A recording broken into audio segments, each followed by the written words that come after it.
tụi con không mà nó đừng lo thôi cô kệ thôi thôi tụi con đi đi mà thôi bà nó đây nó thôi thiệt cái lên đi chơi đi mau thôi tụi con anh này chơi nha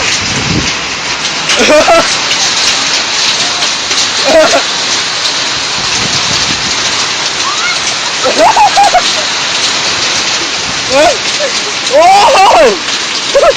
có máy là tụi con mà đông đông không ô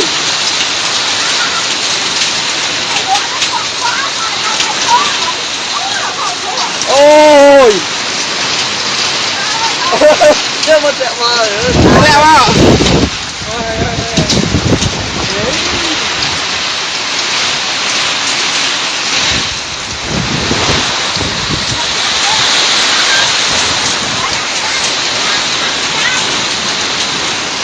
mày thì mơ không mày thôi nhá tôi sắp thở rồi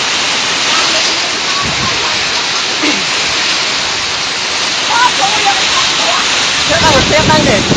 hả sẽ tao một tiếp đang để ô mày được sọc mày